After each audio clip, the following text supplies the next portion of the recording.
Welcome back, Irish fans, to Breaking Down Braves Boys podcast. After Syracuse got postponed yesterday, I had to go find somebody quick for Bellarmine, and we got a really good guest coming on, Mr. Jeff Greer. So thank you for coming on short notice. I know this season's been crazy, so thanks for coming on, and I guess we'll get to it. So to start, can you give us kind of a quick breakdown of each of Bellarmine's starters and kind of what they bring to the table? Sure, yeah. It may be a little bit of a different look than what we've seen from Bellarmine so far this season. They, like every other team, have been impacted by COVID-19 and quarantines and everything. I would expect a guy, CJ Fleming, who is a senior, is really, I mean, if you watch them practice, if you watch them play, you always hear about the guy who talks the most. Who's the loudest, and you notice it right away. He's clearly the leader of the team. He's back. He was in quarantine for 2 weeks, so he missed the first 3 games. So that's a big one coming back. Of course, he'll probably be a little rusty, but he's a shooter. He's a floor spacer type of guy who honestly fits what Notre Dame does too. I think you'll notice a lot of what Bellarmine does is very similar to the way Notre Dame plays.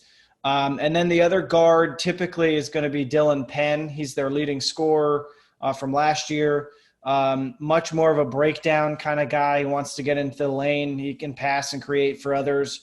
Really good defender, good rebounder for his position. But he's really the guy who has to have a good season for the Division I transition to be successful, for them to have at least a decent season. And then their front court tends to be a mixture of a few guys. You might see Justin Betts as a third guard. I don't know, because CJ Fleming is coming back, he may end up moving to a bench role, but he has been the starting point guard. He's another guy who's been in the program for 4 years. Much more of a facilitator, manager guy who can shoot threes than floor manager, I should say, than someone who's going to be scoring a ton of points and doing a whole lot of big things.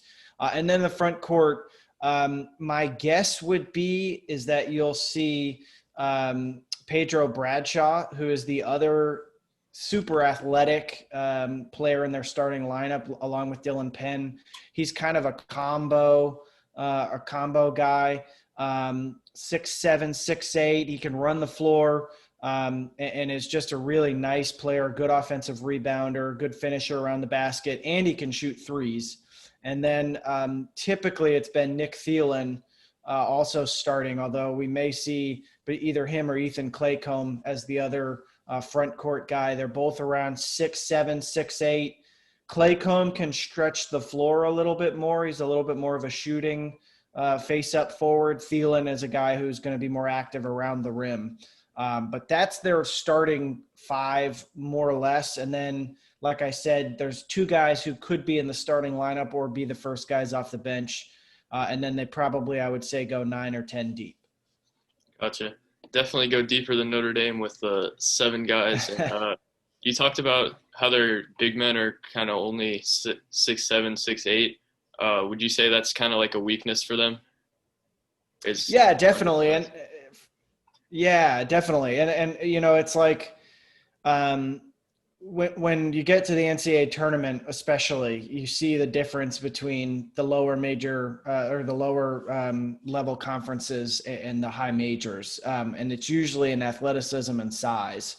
And that's something that Bellarmine's coaching staff, luckily for them, they've got 3, their 2 primary assistants and the head coach all have extensive Division I experience as assistant coaches. So they know the type of player that they have to go out and recruit. But obviously in this first season, you're not going to be able to do that with the players you have. You can start that process, but you're talking usually 2 or 3 guys that you can add to the mix. So size is definitely a challenge for them. I think Duke ended up with like a 34% offensive rebounding percentage in that first game, and was able to get on the offensive glass a little bit. So size and definitely athleticism, strength, speed, all of the things that add up to that athleticism are going to be deficits all season for Bellarmine. Even when they get into the ASUN, which is obviously a smaller conference. That's going to be a challenge for them as well. Gotcha. To make you feel better, Duke did the exact same thing to us last week, so not not uncommon. But Yeah. how much do you put into Bellarmine's big win against Howard? I mean, they pretty much went in there and blew them out. And Howard's a team that has a lot of talent, even if it's not necessarily translating to wins. Got their first 5-star, got a transfer from Purdue. I'm not sure if he's eligible yet, but one of the best defenders in the Big Ten last year. How much do you put into that game, or do you think that was just kind of Howard not being that good so far? Well, I put a good amount of stock into it. Mature Maker didn't play in that game, so that obviously is a big difference maker for them. And you mentioned Nigel Eastern from Purdue. As far as I know, he's still not eligible, but he was not eligible in that game. So it was a little bit of a different mix than what Howard obviously is going to hope to have down the line. I'm actually really excited to see if they can become really good with the recruiting that they've done. But no, I put a fair amount of stock into it because those are the games that if Bellarmine is going to have a successful in terms of being competitive and being respectable at the D1 level, those are the games they have to win or at least be competitive in. And to turn around and have a good game against Chattanooga, a team that I think is actually a little underrated in the SoCon, was a positive sign. They were competitive with Duke after falling behind early by like 15 or 16. They came back and got it to 3 right before halftime, and then ended up, Duke pulled away because it's Duke. So that's the thing with Bellarmine is you're going to have a lot of games that they might not win, but they should be competitive in the A-Sun, particularly against teams like Lipscomb and Liberty, teams that have been really good for a few years. But you would expect a team like this. They've been so successful at the D2 level. They're really well drilled. They know exactly what the coaching staff wants. Those teams tend to do okay when they make the transition, like a Grand Canyon, like some of those teams that have made the more recent transition and been successful at it. I would put Bellarmine in that category.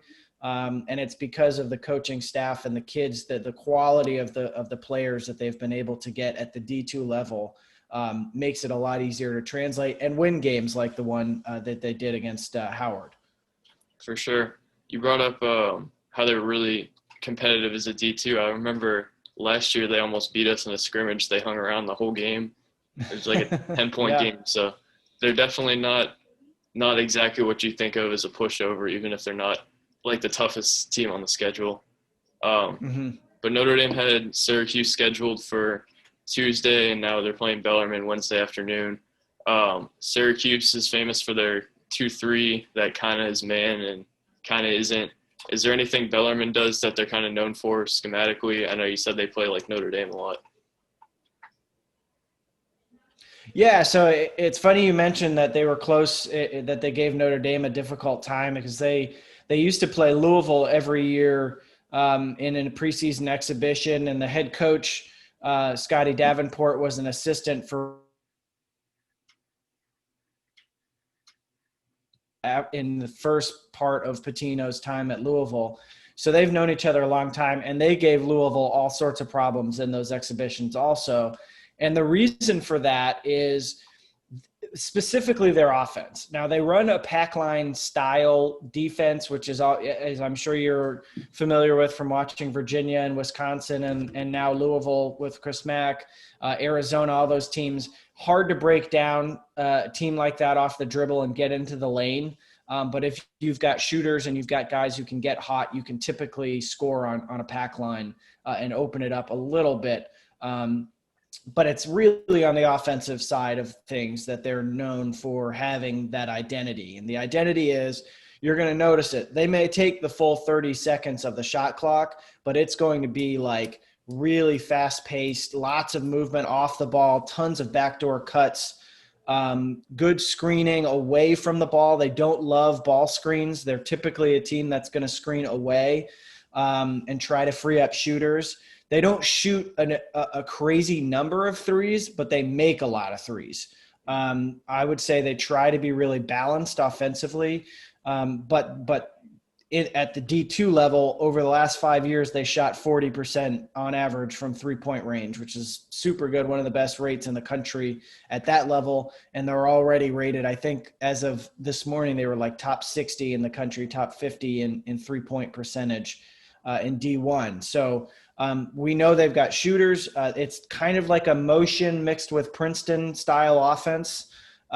So it's just really, really disciplined and very hard to defend. And, I worked for The Athletic for a year covering Louisville basketball. I covered Louisville for the newspaper here in town for 5 years. And I would always be in the locker room after they played Bellarmine. And we're talking about guys who were 4- and 5-star recruits who are big time. Terry Rozier, Donovan Mitchell, guys who are now in the NBA. And they would say that Bellarmine, legitimately, they were not pumping them up, that Bellarmine was one of the most annoying teams that they had to guard defensively, that they just kept them constantly moving, and it's just really frustrating. So I always think of Notre Dame the same way, as a team that's really good offensively and is very difficult to guard and runs good stuff. So I'm sure that there will be some mutual respect there from Notre Dame to see what Bellarmine can do offensively, and the fans will appreciate the way they play. For sure. Maybe not a whole lot of defense in this one if that's going to be the case. But I asked you about their biggest weakness earlier. Do you think that's probably their biggest strength, is just how annoying they are offensively? Yeah, definitely their biggest strength is they're really balanced. I would be surprised if Dylan Penn and Pedro Bradshaw weren't the two high scorers for them. But they're really balanced. I mean, the Howard game we mentioned earlier, they had, I believe it was 9 guys who scored, and I think 4 of them were in double figures. Same thing against Chattanooga, 9 or 10 guys scored, and a bunch of different guys got at least 6 or 8 points. So they're super balanced, both in terms of personnel and also what they can get. They get a lot of layups on backdoor cuts and get a lot of 3-point looks that they can hit. So definitely that's their biggest strength by far, is the IQ and the ability to be intelligent enough and well drilled enough to know how to run that offense and freelance in it, and be really efficient at scoring the basketball. Gotcha. Definitely going to be annoying for sure. Maybe glad we can't watch that one as Notre Dame fans, to see them just get torn up on the defensive end. But what do you think they have to do to beat Notre Dame? I know Notre Dame's maybe a little more athletic and maybe a step ahead of them, but is there any way you think they can beat them? And if so, what do you think they have to do? Well, they've got to make shots. Obviously, they've got to make threes. I think that's the recipe typically for any Bellarmine win, is if they're hitting 8 or 10 threes and they're getting good looks at them, to really supplement the fact that they are going to have that size problem. That may not be as easy to score around the basket unless you're getting those backdoor cuts. My guess would be if they do win a game like this, it's going to be a half court dominant game. They cannot get into a race with anybody, especially teams at this level. They've got to be able to run shooters off the 3-point line, but in the pack line, you want teams to shoot jump shots. And that was how they lost to Chattanooga. They want you to shoot jump shots. They want to make it really difficult to get into the lane and score around the basket and drive. And as a result, Chattanooga shot a ton of threes. They hit 17, which is a program record for them, which is how they won 2 weeks ago. So I would say if you're Bellarmine, you get into this game, you should expect fewer possessions, maybe like 65 to 70 possessions instead of getting over that and getting high transition numbers. You're hitting your threes. Dylan Penn and Pedro Bradshaw get going, get maybe 15 points each, maybe 20 points each. And then defensively, you're able to just limit Notre Dame's 3-point shooting and keep them off the foul line. I think if you could do all of those things, and this is where the level of difficulty gets in for teams like Bellarmine, you can do all of those things. And that's just, for me, just to keep it to be a competitive, good, close, single possession, double possession game.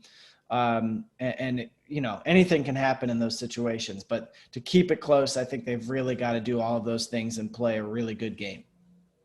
For sure. So, assuming all those things maybe don't happen or happen at the degree you think, what's your prediction for this game? I would say I think Ken Palm had it as a 15-point spread for Notre Dame. I think it was 79-64 or something like that. I would probably get in that ballpark. I think Notre Dame is a team that I had pegged in the ACC as part of that kind of blob of teams between like 5 and 12. I have no idea how they'll stack up. Louisville is in that category too. So I think Notre Dame is good. I think we're all kind of still trying to figure out who's actually good and who's not. But I'll say Notre Dame wins this one. I'll say by 12 points. And I'll go with a little bit of a lower score than what Ken Palm had. I'll say 72-60 Notre Dame. Gotcha. Definitely good to hear from the other side that predicting a Notre Dame win, we haven't heard that pretty much all season. So it's good to hear. But that's all I have for you. Any closing thoughts or anything else you want to say about Bellarmine?